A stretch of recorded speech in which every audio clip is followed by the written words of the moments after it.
어린 시절 그리스로 떠난 가족 여행. 비행기는 당시 나에게 두려움의 상징이었다.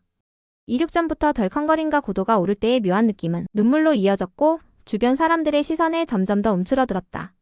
하지만 그때 한 여성 승무원이 다가왔다. 그녀는 한 손에 뜨거운 코코아를 들고 부드러운 미소와 따뜻한 목소리로 나를 달랬다. 괜찮아요. 창문 밖을 보면 구름이 아주 예쁘죠? 이건 하늘의 마법이에요.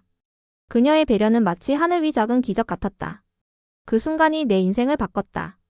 누군가의 불안을 안정감으로 바꾸는 직업, 사람들에게 따뜻한 기억을 선물하는 일이 얼마나 멋진지 깨닫게 된 것이다. 이후 나는 승무원이 되어 사람들에게 안정감과 편안함을 주고 싶다는 꿈을 품었다. 고등학생이 된 나는 항공서비스 관련 학과로의 진학을 목표로 삼았다. 영어, 불어, 그리고 중국어까지 배우며 언어 장벽을 넘고 사람들과 소통하는 방법을 익혔다. 학업과 꿈을 위한 노력은 단순히 직업을 얻기 위한 과정이 아니라 사람들과의 관계를 더 깊게 이해하기 위한 나만의 여정이었다. 어느 날 나는 그리스의 하늘에서 만난 그 승무원을 떠올리며 중얼거렸다. 언젠가 나도 누군가에게 하늘 위의 작은 기적이 될 수 있을까? 그 여성 승무원과의 만남은 단순히 따뜻한 기억으로 끝나지 않았다. 여행을 마치고 돌아온 후에도 그녀의 목소리와 미소는 오랫동안 내 마음에 남았다. 심지어 학교에서 장래 희망을 적는 숙제가 있을 때마다 망설임 없이 승무원이라 적었다.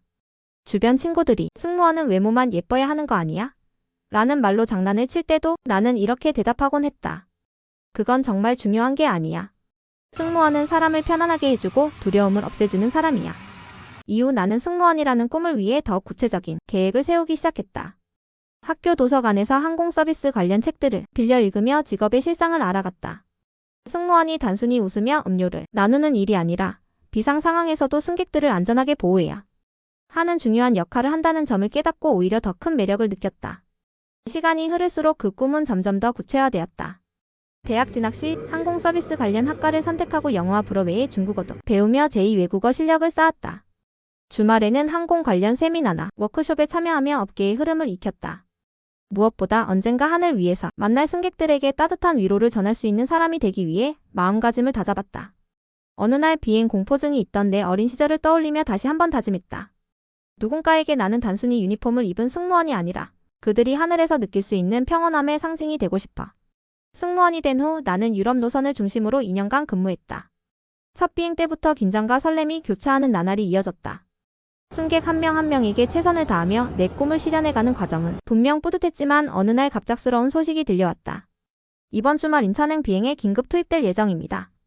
아시아 노선은 내게 새로운 도전이었다. 한국은 익숙하지 않은 나라였고 한국 승객에 대한 정보도 많지 않았다. 출발 전 나는 동료들에게 물었다. 한국 승객들은 어떤가요? 동료들은 미소를 지으며 이렇게 말했다. 처음 경험해보면 알게 될 거예요. 그들의 배려심에 감동할 준비를 하세요. 드디어 인천으로 향하는 비행기. 한국 승객들과의 첫 만남은 예상과는 전혀 다른 놀라움의 연속이었다. 승객들이 자리에 앉을 때부터 나를 감동시킨 건 그들의 행동이었다. 기내에 들어오며 조심스럽게 안녕하세요 라고 인사하는 승객들, 음료를 주문할 때도 물을 부탁드려도 될까요? 라고 정중히 요청하는 모습. 특히 하나이와 그의 할머니가 인상적이었다. 할머니가 어린 손자의 손을 꼭 잡고 이렇게 말했다. 승무원님께 감사 인사를 드려야지. 아이는 두 손을 모아 고개를 숙이며 말했다. 감사합니다. 내가 한 것은 단지 담요를 건넨 일이었을 뿐인데도 이런 세심한 배려와 예의 바른 행동은 내게 깊은 인상을 남겼다. 착륙 준비 단계에 들어가면서는 또 다른 특별한 장면이 펼쳐졌다. 대부분의 승객이 담요를 정리하고 사용한 컵과 쓰레기를 가지런히 모아 좌석 주머니에 정리해두는 것이다. 터뷸런스로 기내가 흔들리던 순간에도 한국 승객들은 침착하게 서로를 배려하며 안심시키는 모습이었다. 그날의 경험은 단순히 업무가 아니었다. 한국 승객들과의 만남은 내 직업에 새로운 의미를 부여했다. 한국행 비행을 마치고 난 뒤 나는 스스로에게 물었다. 왜 그들은 이렇게 따뜻하고 배려심이 깊을까?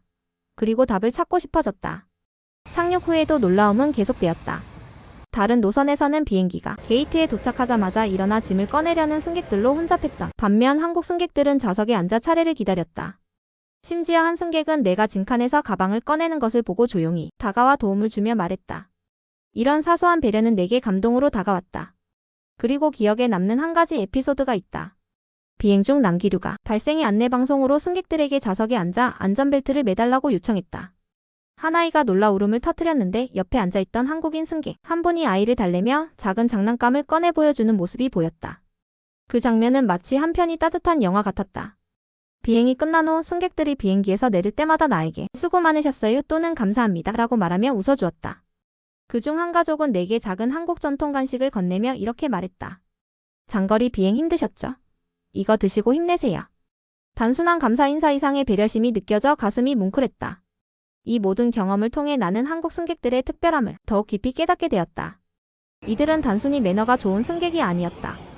비행기를 타는 동안 공동체 의식을 공유하며 서로를 배려하는 모습은 마치 가족 같은 따뜻함을 풍기고 있었다. 나도 그들처럼 다른 사람들에게 온기를 나눌 수 있는 승무원이 되고 싶다는 생각이 절로 들었다. 비행이 끝난 후 동료들에게 말했다. 이 노선은 정말 특별해요. 다음에도 또 한국행 비행에 자원하고 싶어요.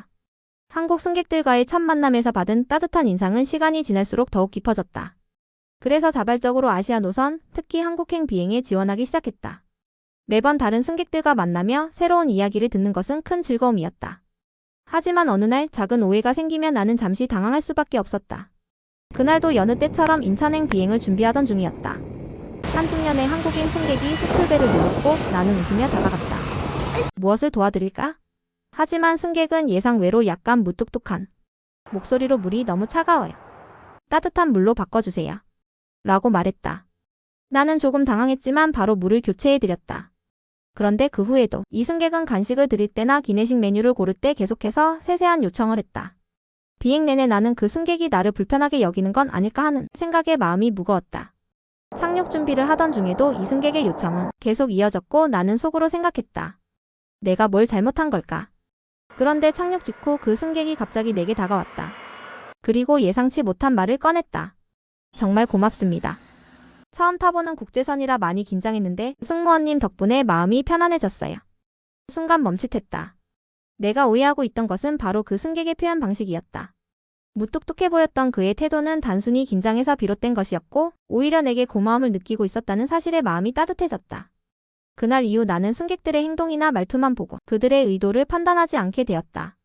모든 요청이나 행동 뒤에는 각자의 사연과 이유가 있다는 것을 배운 것이다. 이 사건은 내게 깊은 깨달음을 주었다. 진심은 표현 방식이 다를 뿐 결국 느껴질 수 있다는 것, 그리고 한국 승객들의 작은 행동 하나에도 그들의 따뜻한 마음과 배려가 담겨 있다는 것을 알게 되었다. 그들이 승무원을 단순히 서비스 제공자가 아닌 하나의 인간으로 존중하고 있다는 것을 깨닫는 순간 나는 다시 한번 이 직업의 특별함을 느꼈다.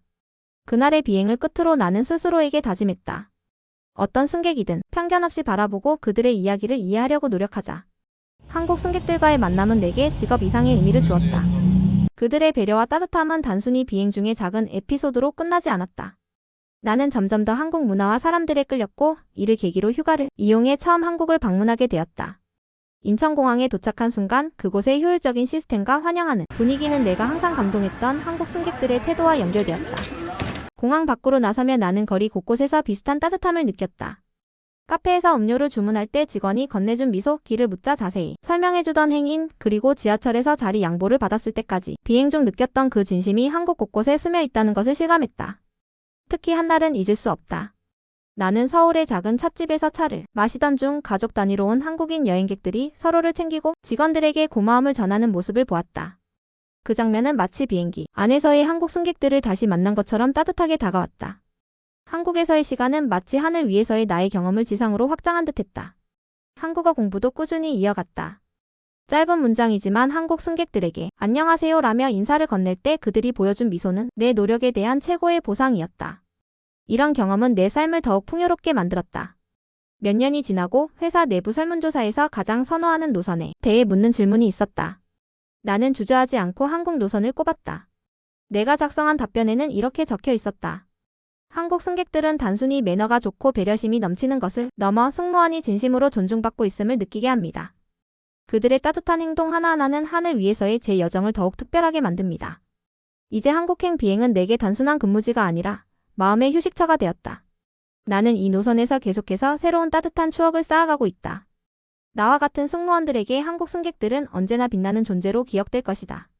이 이야기가 여러분께도 따뜻한 영감을 줄 수 있기를 바라며 오늘도 하늘 위에서 작은 기적을 만드는 승무원들의 이야기를 응원해주세요. 좋아요와 구독 부탁드려요.